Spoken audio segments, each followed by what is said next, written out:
Hello, ladies and gentlemen. We're going to do something a little bit different today. We're going to focus in on the concept of paradox. It's a philosophical and sometimes literary concept that we've talked about a little bit this year, but I don't know that we really focused in on it. And we're also going to focus in on the character of Friar Lawrence from the play that we're working through, Romeo and Juliet. Um, so, is a paradox. Well, a paradox is, as posted here, a logical contradiction, a person situation that unifies contradictory elements.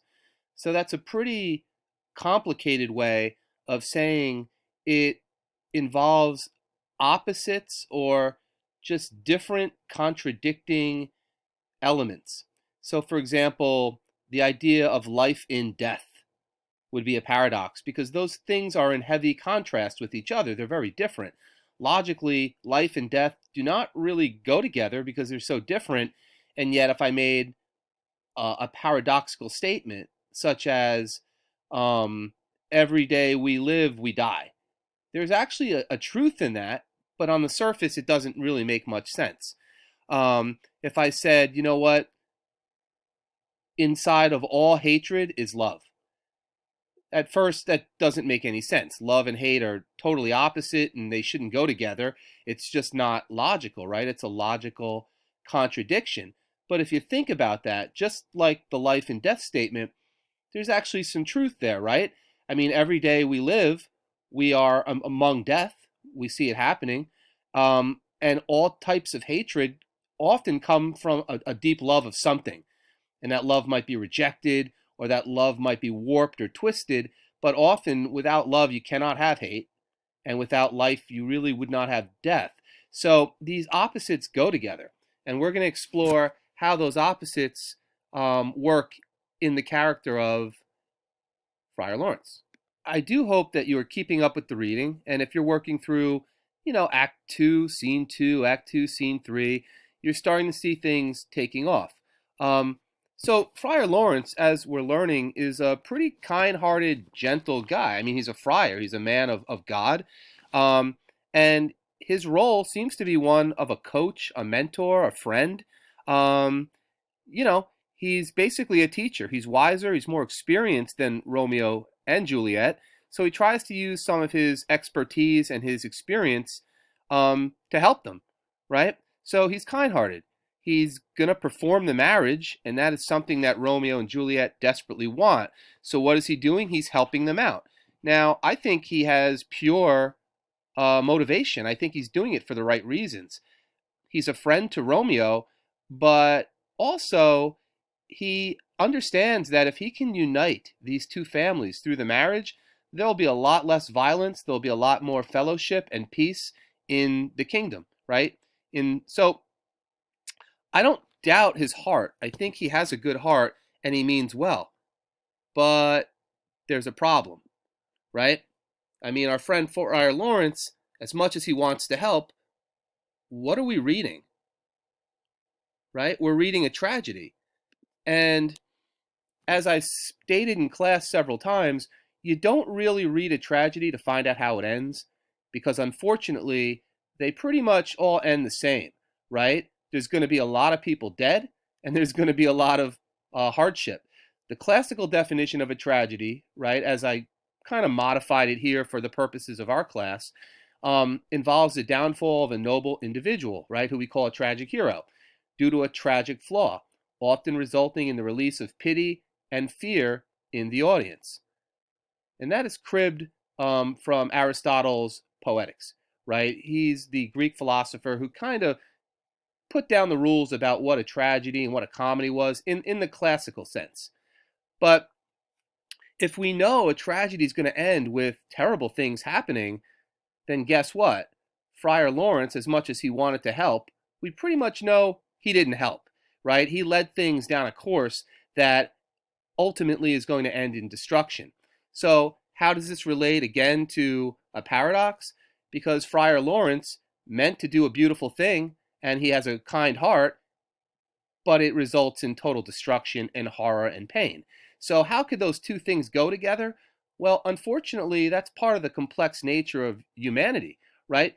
Paradoxes are not just things we find inside characters, we find them in ourselves, we find them in people. So I would go so far as to go to do a flashback to Unit 5 vocabulary, where we had a vocabulary word called a catalyst, right? And catalyst was a substance that causes or hastens a chemical reaction. It is an agent of change. Um, I would go so far as to say that Friar Lawrence is actually a catalyst. He's going to take a situation and he's going to be an agent of change. He's going to make things happen that are going to lead down that road to tragedy. All right?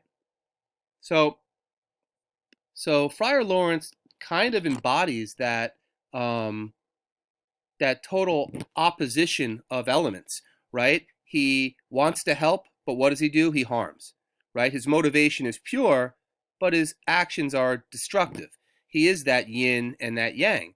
So I would ask you, what other characters have we encountered this year who are paradoxes, who either do one thing and say another, or mean to do a great thing, but their actions lead to something terrible? Um, I could think of a few that pop up, right? One of those might be our buddy George Milton from the novel we finished recently of Mice and Men. Um, what does George do that's great, right? What are the wonderful things that he does? Well, he guides Lenny. He nurtures Lenny. He supports him. He's a good guy. He tries to look after somebody who clearly has obstacles, right? But what actually happens? He unleashes a dangerous individual on society. He more or less, maybe indirectly, you could argue, but he leads to the death and horror of several people, right? So he meant to do a good thing, and who knows, maybe he was doing a good thing, but what was the outcome? He was a catalyst that led to some truly horrible things happening. So in that respect, right, Friar Lawrence, who we haven't really found out what's going to happen yet, right? We haven't finished Romeo and Juliet, but Friar Lawrence is a paradox. He means to help, but we know he's probably going to hurt. He wants to do wonderful things, but his actions, although on the surface are helpful, are ultimately going to be the opposite of helpful, right? The yin and the yang. They're going to lead to a extraordinarily different outcome than he intended. And George Milton, well, we already read that novel. We kind of know how that works. Another character who truly embodies that paradox, right? That contrasting nature between two things that are just so different, of course, would be Lenny. His very nature is a paradox, right? I mean, even his name is an oxymoron, which that's a term that goes very closely with what we're talking about. An oxymoron is a contradiction of terms. But Lenny is immensely strong, but he's incredibly weak in his mental grasp of reality, right? So he's strong in stature, but very weak in mental ability. His motivations, Lenny's motivations are innocent, right? But his actions are tremendously destructive. He's a force of nature.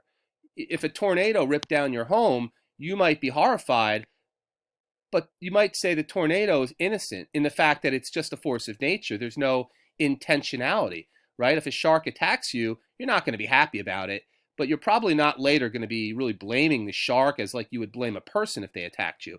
You would look at the shark as kind of a force of nature. Another, an ultimate, embodiment of a paradox would probably be one of the earlier poems we read this year, which was The Rime of the Ancient Mariner.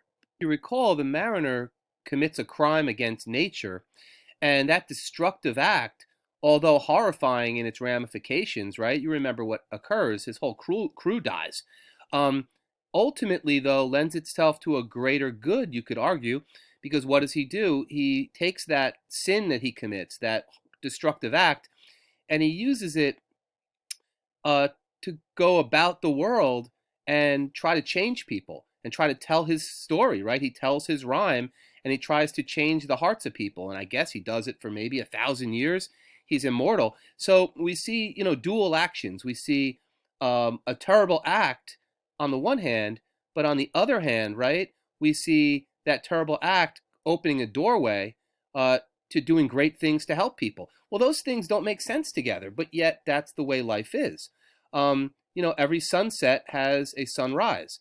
Every midnight hour has a morning star, right? Winter has a spring, and so on. So just to go back really quickly, because it just reminded me um, of Mice and Men, uh, thinking about harming and helping at the same time.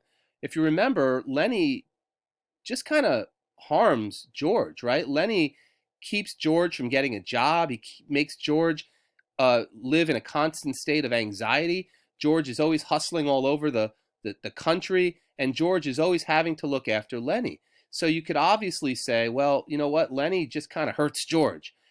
But then when we finished the novel and we looked at the larger picture, we kind of said, well, even though Lenny was a burden and Lenny was, kind of nothing but trouble for George, what did Lenny do for George?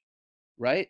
Lenny kept George from gambling and from drinking and from spending time in destructive places, right? In a strange way, by hurting George, Lenny helped George a lot because he gave him a goal. He gave him a purpose for living. And therefore, they kind of shared that dream of having, the small little ranch house that they were going to buy.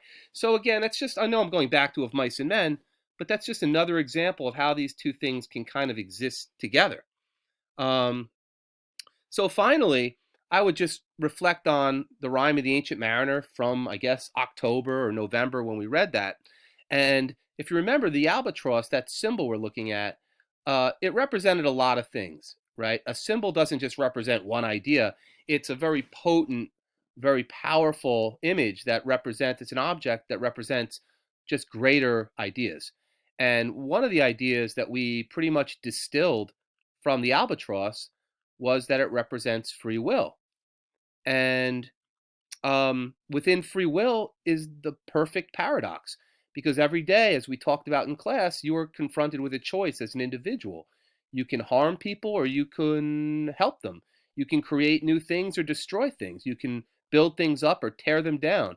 And you can do that with every choice you make every day.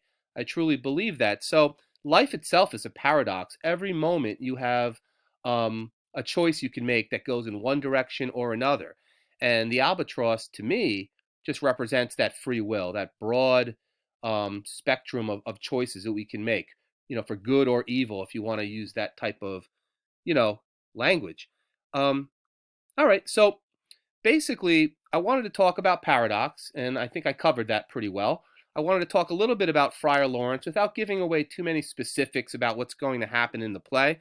And I wanted us to connect a little bit of these ideas to just characters and situations we've encountered. So hopefully I covered some of that. Again, Friar Lawrence is probably the only symbol in Romeo and Juliet that represents religion.